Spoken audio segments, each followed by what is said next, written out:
Hi guys, मैं आपका instructor Ehsan. और गाइस आज हम स्टार्ट करने वाले हैं अपनी माइक्रोसॉफ्ट वर्ड कोर्स सीरीज की क्लास नंबर 5th, जिसके अंदर आज हम कवर करेंगे रेफरेंसेस नेविगेशन पैनल को। गाइस ये कोर्स सीरीज स्टेप वाइज मैं लेके चल रहा हूँ। क्लास 1 टू क्लास आज 5th कवर होने वाली है। तो गाइस अगर अभी तक आपने इसकी प्रीवियस क्लासेस कवर नहीं की तो गाइस आप पहले वो जाके देखें ताकि आपको इस कोर्स सीरीज की एक बेहतर अंडरस्टैंडिंग मिल सके। तो गाइस हम स्टार्ट करते हैं आज की अपनी क्लास, जो कि है रेफरेंसेस नेविगेशन पैनल पर।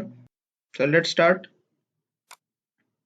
रेफरेंसेस नेविगेशन पैनल के अंदर आपको बेसिकली 6 सेक्शंस देखने को मिलेंगे, जो कि table of contents to footnotes, citations and bibliography, captions, index and table of authorities. So we start with the first one, that is table of contents. Table of contents basically आप अपने page के अंदर, अपने document के अंदर आप heading डालते हैं, आप पैराग्राफ डालते हैं, आप शॉर्ट नोट डालते हैं, आप कोटेशंस डालते हैं, और फिर आप उन्हें एक जर्नल वे में आप उन्हें बताना चाहते हैं। आप उन्हें फर्स्ट या सेकंड पेज के अंदर आपने जितने अपने डॉक्यूमेंट के अंदर कोई हेडिंग्स डाली हैं, टाइटल्स डाले हैं, पेजेस डाले हैं, आप उन्हें एक जर्नल फॉर्म के अंदर उनकी नंबरिंग, पेज नंबर और उस हेडिंग के आगे जो आपने टॉपिक डिफाइन किया है एक पेज का, उसके आगे उसका पेज नंबर, तो आप एक उसे जनरल लुक देना चाहते हैं कि आपने पूरे पेज में जितनी हेडिंग्स डाली हैं, जो टॉपिक इंक्लूड किए हैं, आप उन्हें वो डिफाइन करना चाहते हैं यहाँ पे। तो आप टेबल ऑफ कॉन्टेक्स्ट के जरिए आप वो यहाँ पर डिफाइन कर सकते हैं।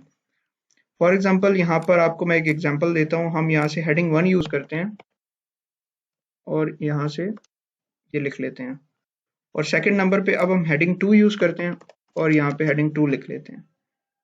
अब थर्ड नंबर पर हेडिंग 3 लिख लेते हैं। अब गाइज आप देख सकते हैं कि हमने यहाँ से स्टाइल्स के सेक्शन से हमने 3 किस्म की हेडिंग यूज की है, हेडिंग 1, हेडिंग 2 एंड हेडिंग 3। अब फॉर एग्जांपल हम अपने पेज 1 पर ही टेबल ऑफ कंटेंट्स यूज करते हैं।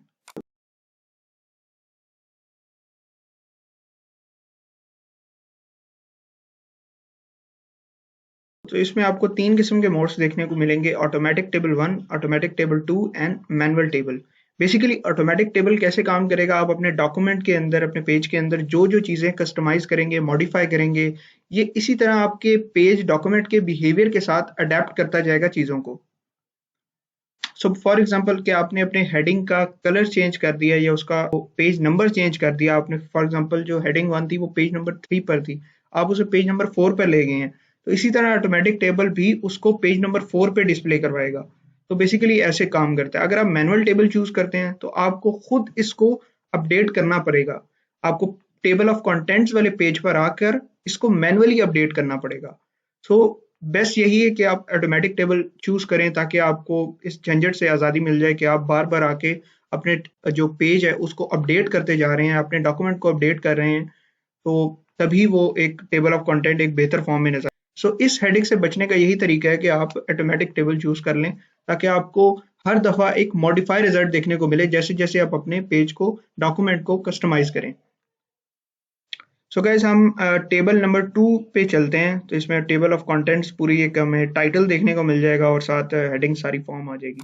जैसे ही क्लिक करेंगे तो आप ये देखें कि जो हमने यहाँ पे टेक्स्ट यूज किया था, हेडिंग 1, हेडिंग 2 एंड हेडिंग 3, और अभी यहाँ पर हमें वही सेम देखने को मिला है। Table of content heading 1 page 2 पर, हेडिंग 2 पेज 2 पर, हेडिंग 3 पेज 2 पर, तो साथ हमें ये पेज नंबर तक शो करवाएगा। तो मैं आपको दिखाता हूँ कि ये पेज 2 कैसे आपको डिस्प्ले करवा रहा है। तो ये देखें, ये पेज 1 है जिसमें हमारा टेबल ऑफ कंटेंट्स है, और ये पेज 2 है जिसमें हमने ये टेक्स्ट रखा हुआ है, हेडिंग 1, हेडिंग 2 एंड हेडिंग 3। तो ये आपको बिल्कुल एग्जैक्ट रिजल्ट दिखाएगा, और इसी में भी आप मॉडिफाई कर सकते हैं। आप फॉर एग्जांपल हेडिंग 1 के साथ ही मार्जिन लेफ्ट पे इसका सेम रखना चाह रहे हैं, तो आप यहाँ से भी इसे मॉडिफाई कर सकते हैं। आप इसका फॉन्ट फैमिली, फॉन्ट साइज कोई भी इंक्रीज करना चाह रहे हैं या डिक्रीज करना चाह रहे हैं, आप वो बिल्कुल कर सकते हैं। तो आप जैसे कि देख सकते हैं कि आप इसे मॉडिफाई, कस्टमाइज कर सकते हैं। तो इसके बाद आपको यहाँ ये ऊपर भी ये 2 ऑप्शंस देखने को मिलेंगी, एक है अपडेट टेबल और दूसरा है टेबल ऑफ कंटेंट्स। इसमें आपको वही 3 आपको मोड देखने को मिलेंगे जो आपको वहाँ पे रेफरेंसेस नेविगेशन पैनल के अंदर टेबल ऑफ कंटेंट में देखने को मिला था। आप यहाँ से भी इसे चेंज भी कर सकते हैं। आपने मैनुअल चूज किया तो आप उसे ऑटोमेटिक भी शिफ्ट कर सकते हैं। और the next one is update table का बेसिकली आपको दो ऑप्शंस देखने को मिलेंगी। इसमें आपको पेज नंबर के साथ चेंज करने की ऑप्शन मिलेगी, अपडेट करने की ऑप्शन मिलेगी, या आपको पूरा टेबल जो है, इंटायर टेबल जो है उसको अपडेट करने की ऑप्शन मिलेगी। तो ये अप टू यू है कि आप इसे क्या चूज करते हैं। वैसे प्रेफर यही करें कि आप अपडेट इंटायर टेबल कर लें, ताकि आपके पेजेस की जितनी भी आपने डॉक्यूमेंट में मॉडिफिकेशन की है वो यहाँ पर कंप्लीट आपकी मॉडिफिकेशन बैलेंस फॉर्म में यहाँ पे आपको शो हो जाए। इसके बाद गाइस हमारे पास जो सेकंड है वो है ऐड टेक्स्ट है। So guys add text basically काम कुछ ऐसे करता है कि आपने for example table of contents में जो भी हेडिंग या टॉपिक्स ऐड किए हुए हैं आप उन्हें सेलेक्ट कर लें, आप किसी एक को सेलेक्ट कर लें या कर्सर उसके ऊपर रख लें और ऐड टेक्स्ट पे उसका लेवल डिफाइन करेंगे तो ये उसी तरह आपको रिजल्ट शो करेगा। अगर आप लेवल 1 रखते हैं तो इसका मतलब ये सेम वैसे ही है जैसे हेडिंग 1, हेडिंग 2 और 6 टाइप्स ऑफ हेडिंग जैसे हमारे पास थी। जैसे कि हमारे पास हेडिंग 1 थी जो उसका फॉन्ट साइज सबसे ज्यादा था, इसी तरह जो हेडिंग 2 थी उसका फॉन्ट साइज वैसे ही कम था। हेडिंग 3 से फिर इसी तरह 2 on 6 से उसका जो फॉन्ट साइज है वो इसी तरह इनिशियली डिक्रीज करता गया था। इसी तरह एड टेक्स्ट के अंदर भी आपको 3 ऑप्शंस या 3 लेवल देखने को मिलेंगे। आपके पास फॉर एग्जांपल 3 सेक्शंस हैं, आप एक सेक्शन को लेवल 1 पे रख सकते हैं, दूसरे सेक्शन को लेवल 2 पे रख सकते हैं, तीसरे सेक्शन को लेवल 3 पे रख सकते हैं। तो ये अप टू यू है कि आप इसे कैसे यूज करते हैं। इसके बाद गाइस हमारे पास जो थर्ड पार्ट है वो है अपडेट टेबल। अपडेट टेबल ये वैसे ही सेम, मैंने आपको जैसे इसकी फंक्शनैलिटी पहले बता दी कि ये सेम इसी तरह काम करता है जैसे हमने ये यहाँ पर देखा था अपडेट टेबल के केस में, कि उसके अंदर आपको दो ऑप्शंस देखने को मिलेंगे, एक पेज नंबर के साथ अपग्रेडेशन और एक इंटायर टेबल के साथ अपग्रेडेशन। तो आपके पास यहाँ पे दो वही सेम ऑप्शंस देखने को मिलेंगे, एक अपडेट टेबल नंबर्स के साथ और एक अपडेट इंटायर टेबल के साथ। तो ये अप टू यू है कि आप इसे जैसे मर्जी इस्तेमाल कर सकते हैं। इसके बाद जो हमारे पास नेक्स्ट सेक्शन है वो है फुट नोट्स का। फुट नोट्स के अंदर जो फर्स्ट पार्ट है वो है insert foot note. Insert foot note basically ये आपके फुटर्स में काम करता है। आप जैसे ही इंसर्ट फुट नोट पे क्लिक करेंगे आपको एक फुटर के अंदर एक बार मिलेगी। आप वैसे ही अपने पेज को, जो आपका पेज है उस पेज के अंदर आपने अगर कुछ ऐसा काम किया जो कि आप अपनी मेमोरी के लिए उसे एक रेफरेंस के तौर पे रखना चाहते हैं तो आप फुट नोट ऐड कर लें और उस पेज के लास्ट में एक रेफरेंस ऐड कर लें ताकि आपको याद रहे कि आपने इस पेज में क्या कंटेंट डाला था, क्या थीम था आपके पेज का। तो आप यहाँ से इसे यूज कर सकते हैं। जैसे ही आप इंसर्ट फुट नोट पे क्लिक करेंगे ये लास्ट पे आपको ऐसे एक बार बना के देगा लाइन और उस पर एक नंबरिंग लिखी हुई आएगी। तो आप यहाँ से कोई भी अपनी डॉक्यूमेंट को थीम या कोई भी टाइटल या किसी भी फॉर्म में अपनी एक रेफरेंस आपने क्रिएट करना है तो आपको यहाँ से कर सकते हैं। इसके बाद जो नेक्स्ट है वो है insert and note. And note basically एक आपके कमेंट की तरह काम करता है। जैसे कि मैंने आपको बताया कि इंसर्ट फुट नोट जो है वो पेज के रेफरेंस या आपकी मेमोरी के लिए है कि आप अगर अपने पेज को कोई रेफरेंस के तौर पे यूज करना चाह रहे हैं, आप अपने एक नोट देना चाह रहे हैं अपने पेज को, तो वो आप इंसर्ट फुट नोट के जरिए दे सकते हैं। इंसर्ट एंड नोट बेसिकली एक कमेंट की तरह काम करता है। जैसे कि मैंने आपको प्रीवियस नेविगेशन में आपको बताया था कि कमेंट कैसे काम करता है, इसी तरह आप इंसर्ट एंड नोट भी एक कमेंट की तरह काम करता है। आपने एक लाइन लिखी और आप उस पर कमेंट देना चाह रहे हैं तो आप इंसर्ट एंड नोट के जरिए दे सकते हैं। Insert and note basically superscript पे काम करता है। जैसे आपने होम नेविगेशन पैनल के अंदर सबस्क्रिप्ट टेक्स्ट और सुपरस्क्रिप्ट टेक्स्ट इन दोनों में आपने डिफरेंस देखा था। जो सबस्क्रिप्ट होता है फॉर एग्जांपल H2O की मैंने आपको एग्जांपल दी थी जिसमें 2 जो है वो केमिस्ट्री के अंदर बिलो लिखा जाता है, लेटर्स के H और O की तरफ सेंटर में बिलो बॉटम की तरफ लिखा जाता है। तो इसी तरह जो सुपरस्क्रिप्ट टेक्स्ट है वो टॉप पे लिखा जाता है। जैसे फर्स्ट पे 1 जो लेटर है और उसके बाद ST है वो टॉप पे आ जाता है 1 के। इसी तरह जो इंसर्ट एंड नोट है ये आपके किसी भी वर्ड पे, किसी भी लाइन पे जब आप इंसर्ट एंड नोट ऐड करते हैं तो ये सुपरस्क्रिप्ट टेक्स्ट की तरह काम करता है, ये उसके टॉप पे आ जाता है। अब हमारे पास जो नेक्स्ट पार्ट है वो है next foot note. Next foot note basically आपने अगर अपने पेज के अंदर मल्टीपल फुट नोट्स ऐड किए हुए हैं और अगर आप मूव करना चाहते हैं 1 से 2, 2 से 3 and up to so on, multiple अगर आपने इसमें यूज किए हैं तो आप इसे बेहतर यूज कर सकते हैं। तो ये एक बेहतर तरीका हो सकता है इसे यूज करने का। आपने फॉर एग्जांपल पेज 1 के अंदर 1 फुट नोट ऐड किया हुआ है, पेज 2 के अंदर 2 या 3 फुट नोट ऐड किए हुए हैं, 3 या 4 पेज नंबर के अंदर इसी तरह मल्टीपल आपने यूज किए हुए हैं, तो आप इसे यहाँ से यूज कर सकते हैं। ये आपको एक मेन्यू प्रोवाइड कर देगा, आपने कौन से फुट नोट पे जाना चाह रहे हैं, लास्ट वाले, प्रीवियस वाले, या आप नेक्स्ट नेक्स्ट कर कर उस पे एक दफ़ा सारा रिव्यू कर सकते हैं कि आपने एंड नोट्स जो डाला है वो आप एक दफ़ा सारे चेक कर सकते हैं कि आपने कैसे डाले हैं, या उसमें कोई मॉडिफिकेशन आप करना चाह रहे हैं कस्टमाइज, और आप सिंगल सिंगल पे जाके वो नहीं देखना चाह रहे कि पूरे डॉक्यूमेंट के अंदर मैंने किस किस जगह देखा है, आप उन्हें नहीं ढूंढना चाह रहे, तो आप सिंपल इस सेक्शन पे आए, नेक्स्ट फुटनोट पे क्लिक करें तो ये आपको part by part, series by series सारे आपको फुटनोट्स दिखाता जाएगा। इसके बाद गाइस हमारे पास जो नेक्स्ट पार्ट है वो है show notes. Show notes basically जब आप कोई भी इंसर्ट फुटनोट करेंगे तो आपको ये शो नोट्स दिखाएगा। ये मैंने 3 इसमें वर्ड्स टाइप किए हैं, तो अब इसके बाद जैसे ही मैं एंड शो नोट्स पे क्लिक करूंगा तो ये मुझे उसी पर ले जाएगा फुटनोट पे जो कि मैंने रेफरेंस ऐड किया था। तो ये ऐसे काम करता है। होप सो आपको बेहतर इसकी समझ आ गई होगी। इसके बाद जो हमारे पास नेक्स्ट सेक्शन है वो है citations and bibliography. Citation basically काम ऐसे करता है, ये आपने कोई भी आप एक ऐसा डॉक्यूमेंट क्रिएट कर रहे हैं जिसमें आप बुक लिख रहे हैं अपनी कोई भी, और आप उस बुक में कुछ पार्ट आपने किसी और बुक से लिया है या कोई और रेफरेंस आप यहाँ पर पिक कर रहे हैं, आप उसकी साइटेशन यूज कर सकते हैं कि आपने जो रेफरेंस यूज किया है, जो बुक का कोटेशन यूज किया, किसी भी और बुक का जो कोटेशन आपने यूज किया है वो आपने कहाँ से यूज किया है, आप वो इसके साइटेशन के अंदर आप वो बता सकते हैं। फॉर एग्जांपल हम क्लिक करते हैं, इसके अंदर आपको 2 ऑप्शंस देखने को मिलेंगी, एक ऐड न्यू सोर्स और add new place holder. Add new source पे क्लिक करते हैं तो आप यहाँ से बता सकते हैं कि आपका जो सोर्स है वो क्या है, वो बुक है, बुक सेक्शन है, जर्नल आर्टिकल है, आर्टिकल एंड पेरिडिकल है, कॉन्फ्रेंस प्रेसिडिंग्स है, रिपोर्ट है। यहाँ पे आपको मल्टीपल्स काफी सारे सोर्सेज देखने को मिलेंगे, टाइप्स हैं, आप इनमें से कोई सा भी यूज कर सकते हैं, उसकी लैंग्वेज डिफाइन कर सकते हैं, यहाँ से ऑथर बता सकते हैं, फिर उसमें टाइटल, ईयर, सिटी, पब्लिशर, फिर इसी तरह अगर उसका कोई टैग नेम आप डिफाइन करना चाहते हैं जो कि पर्टिकुलर उसका एक यूनिक आइडेंटिफिकेशन आप बताना चाहते हैं, आप वो यहाँ से क्लिक कर सकते हैं, और जैसे ही आप ओके पे क्लिक करेंगे तो यहाँ पे आपको एक साइटेशन बना हुआ आ जाएगा। सो इसके बाद जो हमारे पास नेक्स्ट पार्ट है वो है पेज सोर्सेज का। पेज सोर्सेज बेसिकली काम ऐसे करता है कि आपने अपने डॉक्यूमेंट के अंदर मल्टीपल सोर्सेज साइटेशंस यूज किए हुए हैं, प्लेस होल्डर्स यूज किए हुए हैं। अब बेसिकली आप चाह रहे हैं कि आप उन्हें मॉडिफाई कर लें, या आपके पास एक लिस्ट जो हो जाए कि आपने कौन कौन से साइटेशन यूज किए हुए हैं अपने डॉक्यूमेंट के अंदर। तो आप जैसे ही मैनेज सोर्सेज पे क्लिक करेंगे ये आपको एक लिस्ट प्रोवाइड करेगा, मास्टर लिस्ट आप उसे कह सकते हैं, जिसमें आपके सारे प्लेस होल्डर, ये सारे न्यूज सोर्सेज के जो साइटेशंस हैं वो यहाँ पर आपको डिस्प्ले हो जाएंगी।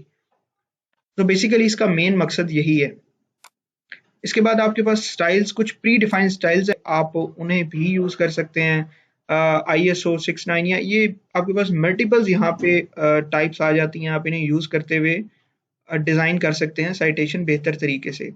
ये बेसिकली एक आपको प्रॉपर सेंटेक्स आप इसे बोल सकते हैं, ये आपको एक सेंटेंस बताता है कि आप इस जरिए भी इसे लिख सकते हैं। आपके पास यहाँ पे मल्टीपल्स हैं, सेंटेक्स स्टाइल्स हैं, आप इन्हें यूज करते हुए आप उन्हें बेहतर तरीके से रिप्रेजेंट कर सकते हैं। तो इसके बाद हमारे पास बिब्लियोग्राफी का सेक्शन है जिसके अंदर हमारे पास 3 टाइप्स आ जाती हैं। ये बेसिकली प्री डिफाइंड है, बिल्ड इन है, आप इसमें अपनी इंसर्ट भी कर सकते हैं बिब्लियोग्राफी। तो बेसिकली अप टू यू है कि आप इसे जैसे काम करते हैं आप वैसे कर सकते हैं। इंसर्ट बिब्लियोग्राफी के अंदर आपको ये इस तरह का देखने को मिलेगा, इसके अंदर आप अपनी कोई भी सिंटैक्स डिफाइन कर सकते हैं। होप सो गाइज कि आपको साइटेशन एंड बिब्लियोग्राफी का सेक्शन भी क्लियर हो चुका होगा। सो गाइज अगर आपको इस वीडियो से लेकर आपको प्रीवियस वीडियोस में कोई भी पार्ट आपको ना समझ आया हो तो आप मुझे कमेंट सेक्शन में आप वो बिला झिझक मुझे वो क्वेश्चन पूछे, मैं उसका ज़रूर आंसर करूंगा। और अगर आपको वहां भी आपको आपका आंसर ना मिले तो आप मुझे जीमेल पे मेल कर सकते हैं। अब मेरा जीमेल आपको मिल जाएगा अबाउट के सेक्शन में, आप वहां पर जाएं। आप मुझे फेसबुक पेज है, आप मेन चैनल पर आप उसे क्लिक करेंगे तो आप मेरे फेसबुक पेज पे कनेक्ट हो जाएंगे। इंस्टाग्राम पे आप मुझे पूछ सकते हैं, कुछ भी पोस्ट कर सकते हैं, मैं उसका लाजमी आंसर करूंगा। तो गाइज आप चलते हैं अपने नेक्स्ट सेक्शन की तरफ, वो है कैप्शंस का। बेसिकली गाइज कैप्शंस का सेक्शन आपको जब आप कोई भी इमेज प्लेस करते हैं, आपने पिक्चर प्लेस की, कोई वीडियो प्लेस की, इस तरह की कोई भी आपने ऑब्जेक्ट प्लेस किया और आप उसके लास्ट पे एक उसका हिंट देना चाह रहे हैं कि आप जो पिक्चर यूज कर रहे हैं बेसिकली वो पिक्चर किस चीज की है। आपने मल्टीपल वेबसाइट्स पे ये चीज देखी होगी कि आप जो भी इमेज वहां पर प्लेस होती है उसके नीचे एक फिगर लिखी होती है, फिगर 1.9, आगे कोई भी उसका नाम लिख दिया गया होता है। बेसिकली गाइस कैप्शन इस वजह से यूज किया जाता है कि अगर आपकी इमेज कोई भी करप्ट हो जाए, एरर हो जाए, तो उसमें कैप्शन होता है, वो आपकी इमेज को बता देता है कि ये जो इमेज एरर भी है, अगर इस इमेज में फॉर एग्जांपल कोई भी, तो वो इमेज थी किस चीज की, वो आप कैप्शन के जरिए वो चीज देख सकते हैं। सो बेसिकली कैप्शन एक लेबल की तरह फॉर्म करता है। तो आप जैसे ही इंसर्ट कैप्शन पे क्लिक करेंगे, यहाँ आपको लेबल, ये आपसे पूछेगा कि आप लेबल कौन सा रखना चाह रहे हैं, इक्वेशन रखना चाहते हैं, फिगर रखना चाहते हैं, या टेबल रखना चाहते हैं। आपने ये भी मल्टीपल वेबसाइट्स में देखा होगा कि इसमें काफी सारी वैसे तो टाइप्स होती हैं, लेकिन इसमें मेजर जो 3 ही यूज होती हैं। किसी में टेबल डिफाइन होता है कि टेबल नंबर, और इसी तरह फिर आगे उसकी जो भी ऊपर आप ऑब्जेक्ट रखा हुआ हो उसका नाम आ जाता है। इसी तरह किसी में फिगर यूज होती है, किसी में लेबल यूज होती है, और किसी में इक्वेशन यूज होती है। तो ये अप टू यू है कि आप इसे कैसे यूज करते हैं। आप न्यू लेबल डिफाइन कर सकते हैं। आप जैसे ही यहाँ पर कोई भी लेबल डालेंगे और जैसे ही उसे ओके करेंगे, तो आपके पास यहाँ पे एक मास्टर लिस्ट में वो लेबल शो हो जाएगा जो आपने न्यू क्रिएट किया है। इसके बाद गाइज नंबरिंग आ जाती है। आप कोई नंबरिंग देना चाहते हैं अपनी कैप्शन को, तो आप यहाँ से देख सकते हैं। आपके पास मल्टीपल फॉर्मेट्स हैं नंबर्स देने के, तो आप यहाँ से दे सकते हैं। सो गाइज इसके बाद जो हमारे पास नेक्स्ट पार्ट है वो है insert tables of figures. Insert tables of figure basically वैसे ही काम करता है जैसे टेबल ऑफ कंटेंट्स है। टेबल ऑफ कंटेंट्स बेसिकली आपको एक जनरल लुक प्रोवाइड करता है आपके पूरे डॉक्यूमेंट में। आपने जितनी टॉपिक्स डिफाइन किए हुए हैं, ये आपको वहां पर एक जनरल लुक दे देता है। इंसर्ट टेबल्स ऑफ फिगर के अंदर आपको ये एक लाइन की टेबल ऑफ कंटेंट ये एक बार आपको शो कर देगा। तो मैं अब इसे यूज करता हूँ ताकि आपको एक बेहतर अंडरस्टैंडिंग इसकी मिल सके। मैं इंसर्ट टेबल ऑफ फिगर पे क्लिक करता हूँ। आप यहाँ से इसे मॉडिफाई भी कर सकते हैं। आप इसे देख सकते हैं कि ये आपको कैसे शो होगा। उसके बाद आपको यहाँ टेबल, वो जो आपको डॉट्स शो होते हैं, आपको अगर याद हो, if you remember, table of contents के अंदर अगर आपके पास एक टॉपिक लिखा हो उसके बाद काफी सारे डॉट्स आते हैं, तो आप वो यहाँ से वो भी चेंज कर सकते हैं, उसे मॉडिफाई कर सकते हैं। अगर आप कुछ भी नहीं रखना चाह रहे तो वो ब्लैंक स्पेस आएगी। और अगर इसके बाद आपके पास 3 ऑप्शंस आ जाते हैं, तो आप इसमें से कोई भी सा भी क्लिक कर सकते हैं। तो आपको कुछ ऐसा देखने को मिलेगा कि जैसे आपको टेबल ऑफ कंटेंट्स में देखने को मिला था, इसी तरह ये आपके उस इक्वेशन में जो आपने ऐड किया था, वो आपको यहाँ पर ये इस तरह का देखने को मिल जाएगा टेबल ऑफ फिगर्स में। बेसिकली ये क्विक रेफरेंस के लिए होता है कि आपने पेज पे कहीं भी आपने कैप्शंस यूज किया है, तो आपको ये यहाँ पर एक फिगर बता देगा कि आपने कहाँ कहाँ अपने किस किस पेज के अंदर कैप्शंस यूज किए हुए हैं। तो ये आपको उसी तरह इसका काम भी है जैसे टेबल ऑफ कंटेंट्स का है। ये इसी तरह आपको कैप्शंस की प्लेसमेंट बता देगा। सो गाइस इसके बाद क्रॉस रेफरेंस है। Cross reference basically hyper link की तरह काम करता है। आपके पास एक स्पेसिफिक टाइप्स के ऑब्जेक्ट के लिए, जैसे हेडिंग्स होगी, फिगर्स होगी, टेबल्स हो गया, तो ये वैसे ही काम करेगा जैसे मैंने आपको इंसर्ट नेविगेशन पैनल के अंदर बताया था, ये वाले इस लिंक्स के सेक्शन के अंदर क्रॉस रेफरेंस पे। सो गाइस इसके बाद हम चलते हैं अपने नेक्स्ट सेक्शन की तरफ, जो कि है इंडेक्स। इंडेक्स बेसिकली काम ऐसे करता है कि अगर आपने कोई भी टेक्स्ट पोर्शन आपने सेलेक्ट किया है और आप उसको किसी इंडेक्स से रिप्रेजेंट करना चाह रहे हैं। फॉर एग्जांपल आपने कोई भी पार्ट यूज किया है किसी भी चीज का, वो टेक्स्ट आपने एक इंडेक्स के थ्रू आप उसे रिप्रेजेंट करना चाह रहे हैं, तो आप उस सारे टेक्स्ट को सिलेक्ट करेंगे, आप मार्क एंट्री पे क्लिक करेंगे, ये आपको एक पोर्शन बताएगा, आप उस पे जाकर अपना इंडेक्स मार्क करेंगे और ओके कर देंगे। फॉर एग्जांपल मैं यूज करके आपको यहाँ पर बताता हूँ। एक एग्जांपल 1 हम लेते हैं और इसी तरह इसकी यहाँ पे कॉपीज ले लेते हैं। मैं इसे सेलेक्ट करता हूँ। फॉर एग्जांपल मैं इन लास्ट 2 को सेलेक्ट करता हूँ, मार्क एंट्री पे क्लिक करता हूँ, और यहाँ पे आप मार्क एंट्री में अपना बता सकते हैं, this is the index for example 1। मैं यहाँ पे इसे मार्क कर देता हूँ, क्लोज करता हूँ, तो आप देख सकते हैं कि लास्ट 2 पर ये एक यहाँ पर एक इंडेक्स जो थी वो मार्क हो चुकी है। अब बेसिकली ये यहाँ पर लास्ट पे एक आपको ये बड़ा एक अजीब सा बदनुमा शक्ल का एक चीज देखने को मिलेगी। बेसिकली ये वो एडवांस मैंने आपको वर्ड की बताया था, ये एक हिडन फॉर्मेटिंग होती है। सो गाइस इसके बाद इंसर्ट इंडेक्स पे आके आप यहाँ से अपनी जो टेक्स्ट है उसको मॉडिफाई कर सकते हैं। तो इसके बाद जो हमारे पास सेकंड पार्ट है वो है इंसर्ट इंडेक्स का। इंसर्ट इंडेक्स बेसिकली आपको, अगर आपके पास कोई भी पेज पे इंडेक्स नहीं ऐड है, तो आप यहाँ से पहले उसे इंसर्ट कर सकते हैं, फिर उसे मार्क कर सकते हैं। तो आप यहाँ से इसे एडिट कर लें और आपके पास यहाँ पे काफ़ी सारी ऑप्शंस है, आप इसे कस्टमाइज़ कर सकते हैं, फॉर्मेट आप यहाँ पे बता सकते हैं और आप जैसे ही मार्क एंट्री करेंगे तो ये वहाँ पर मार्क हो जाएगा। अभी बेसिकली यहाँ पर मेरे पास कोई इंडेक्स मैंने यहाँ पे इंटर नहीं किया तो ये नो इंडेक्स एंट्री फाउंड बता रहा है। आप जैसे ही यहाँ पे कोई टाइप करेंगे कोई इंडेक्स तो ये यहाँ पर मार्क कर देगा। सो गाइस इसके बाद जो हमारे पास नेक्स्ट सेक्शन है वो है टेबल ऑफ अथॉरिटीज का। टेबल ऑफ अथॉरिटीज बेसिकली वैसे ही काम करती है जैसे मैंने आपको साइटेशन के केस में बताया था कि आपने किसी भी बुक में से कोई भी पार्ट आपने कॉपी किया और आप उसे रेफरेंस के तौर पे बताना चाह रहे हैं तो आप उसे साइटेशन में बता सकते हैं, आप उसका सोर्स डिफाइन कर सकते हैं। इसी तरह टेबल ऑफ अथॉरिटीज के केस में आप साइटेशन आपने जो भी यूज किया आप उसको मार्क कर सकते हैं। फॉर एग्जांपल मार्क साइटेशन के अंदर आपको यहाँ पे शॉर्ट साइटेशन, लॉन्ग साइटेशन मिलेगी आपको, आपने अच्छा जो भी यहाँ पे सेलेक्ट किया होगा। सो फॉर एग्जांपल हम यहाँ से कोई भी एग्जांपल लिखते हैं ताकि आपको एक बेहतर अंडरस्टैंडिंग मिल सके। इसको कॉपी करते हैं। तो इसमें अब अगर हम मार्क साइटेशन करेंगे तो ये आप शॉर्ट और लॉन्ग दोनों तरह आप कर सकते हैं। हम शॉर्ट साइटेशन के थ्रू कोई भी वर्ड दे देते हैं और यहाँ पर हम इसे मार्क कर देते हैं।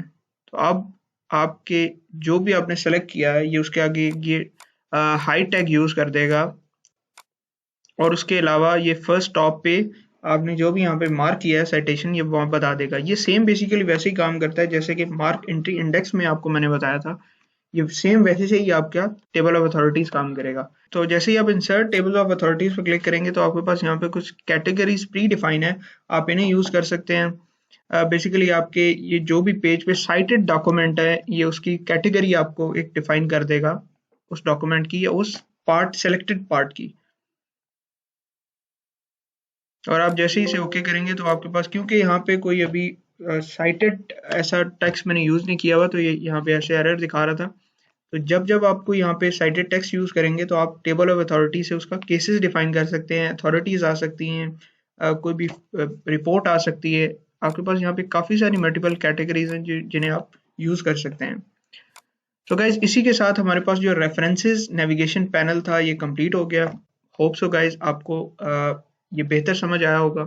तो गाइज यहाँ पे मैं वही चीज़ दोबारा रिपीट करूंगा कि अगर आपको कोई भी इस पूरे नेविगेशन पैनल के अंदर आपको कोई भी चीज़ ना समझ आई हो या आपको किसी चीज़ में डिफ़िकल्टी हो तो आप कमेंट सेक्शन में आप अपना क्वेश्चन राइट करें और मैं उसका लाजमी आंसर करूंगा। और इसके अलावा जैसे कि मैंने आपको बताया कि आप फेसबुक पेज और इंस्टाग्राम अकाउंट पे भी मेरे आप कमेंट वहाँ पे भी आप मुझे बता सकते हैं तो मैं आपको लाजमी आंसर करूंगा आपके क्वेश्चन का। सो गाइज उम्मीद करता हूँ कि आपको ये वीडियो रेफरेंसेस नेविगेशन पैनल आपको पसंद आई होगी और अगर आपको ये वीडियो पसंद आई हो तो आप इस वीडियो को लाइक करें, बाकी दोस्तों के साथ शेयर करें और आप मल्टी टेक को सब्सक्राइब करें।